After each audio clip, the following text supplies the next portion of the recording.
জাপানে এমন একটি রয়েছে যেখানে শুধুমাত্র সাপেদের রাজত্ব চলে। এই সাপগুলো কেবল বিষাক্তই ছিল না, বরং এরা এতটাই ভয়ানক যে গোটা দ্বীপের অন্যান্য প্রাণীদের মাঝে আতঙ্ক ছড়িয়ে রেখেছিল।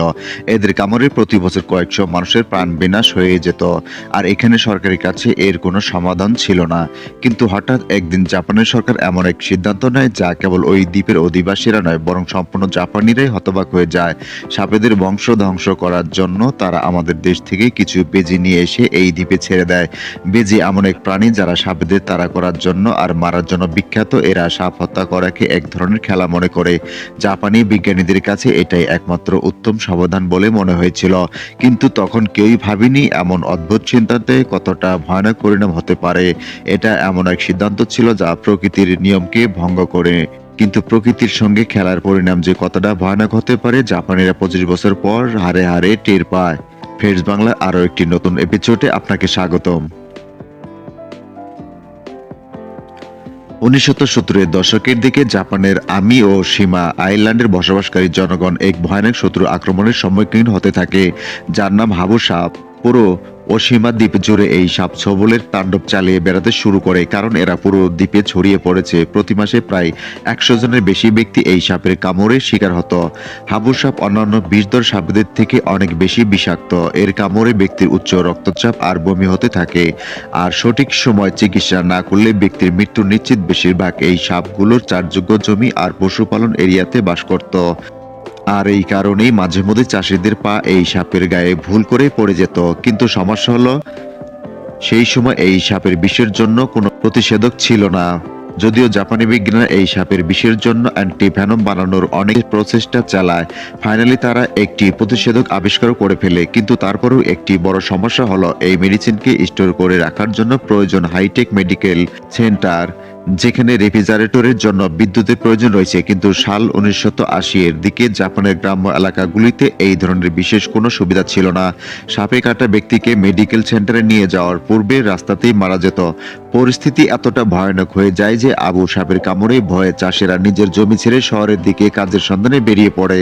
ধীরে ধীরে এই দ্বীপ জনশূন্য হতে শুরু করে। জাপানের সরকার এক মহা সমস্যায় পড়ে যায়। তারা একটি ইমার্জেন্সি মিটিং ডেকে ঠিক করে এই সাপের অত্যাচার থেকে দ্বীপটিকে রক্ষা করতে কিছু একটা করতে হবে। এই সময় জাপানের এক বিজ্ঞানী একটি আজব আইডিয়া নিয়ে আসে। তিনি বলেন, এমন একটি প্রাণীকে এই দ্বীপে ছাড়া হোক যারা সাপেদের খেয়ে শেষ করে ফেলবে আর তাদের বিষের দ্বারা ক্ষতিগ্রস্ত হবে না। জাপানের সরকারের এই নেচারের সাহায্যে নেচারকে কন্ট্রোল করার ক্রেজি আইডিয়াটি খুবই পছন্দ হয়। আর জাপানি বিজ্ঞানী এরা অনেকগুলি প্রাণীকে বাছাই করার পর ফাইনালি সিদ্ধান্ত নেয় বেটসেনাক ফাইটিং হিরোবেজিকে এই দ্বীপে ছাড়া হবে। সাপ আর নেউল এরা একে অপরের চিরশত্রু। এদের একবার লড়াই শুরু হলে মৃত্যু না হওয়া পর্যন্ত লড়াই চলতে থাকে। আর এই লড়াইয়ে সবসময় জয়ী প্রাণীটি হলো বেজি। তাছাড়া বেজিরা বিষাক্ত কোবরাদের শিকারের জন্য সুপরিচিত, আর এই হাবু সাপরা কোবরাদেরও রিলেটিভ। তাছাড়া বেজিদের দেহে একটি ন্যাচারাল ডিফেন্স সিস্টেম রয়েছে যা সাপেদের বিষ থেকে প্রতিরোধ করে তোলে। মানে হাবু সাপ যদি বেজিদের কামড়ও দেয়, তারপরেও এদের কোনো ক্ষতি হবে না। উল্টে হাবু সাপকে কেটে ছিন্ন ভিন্ন না করা পর্যন্ত এরা থামবে না। তাছাড়া বেজিদের একটি বিশেষ গুণ হলো, এরা সাপকে কেবল তাদের পেট ভরানোর জন্যই শিকার করে না, বরং এরা সাপকে হত্যা করে আনন্দ পায়। মানে এদের খিদে না থাকলেও যদি কোনো সাপ দেখতে পায়, তাহলে সেই বেজি সাপকে জীবিত ছাড়ে না। কিন্তু এখানে একটি সমস্যা রয়েছে, বেজিরা জাপানের স্থানীয় নয়। এদেরকে মূলত ভারত, বাংলাদেশ, পাকিস্তান, নেপাল আর ভুটানের মতো দেশে দেখা যায়, যেখানে ওয়াইল্ড লাইফ জাপানের থেকে সম্পূর্ণ ভিন্ন। জাপানি বিজ্ঞানীরা এই সমস্ত দেশ থেকে 30টা বেজি নিয়ে এসে আমা দ্বীপে ছেড়ে দেয়। আর তারা নিশ্চিত হয় যে এবারে তাদের সমস্যার সমাধান হবে। তারা এক ঢিলে দুটো পাখি মারতে চেয়েছিল।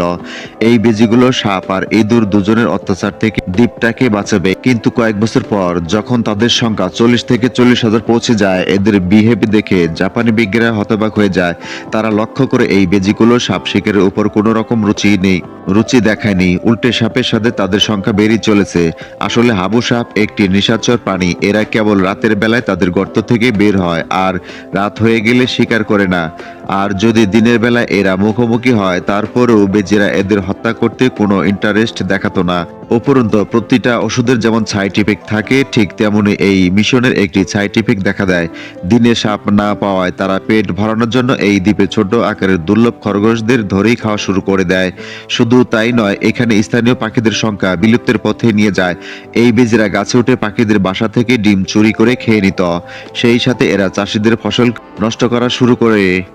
মোট কথা, জাপানি বিজ্ঞানীরা যে পরিকল্পনায় নিয়ে তাদের মিশন শুরু করেছিল তাতে তো তারা সফল হয়নি, উল্টে সাপের অত্যাচারের সাথে আরো একটি নতুন সমস্যায় জড়িয়ে পড়ে।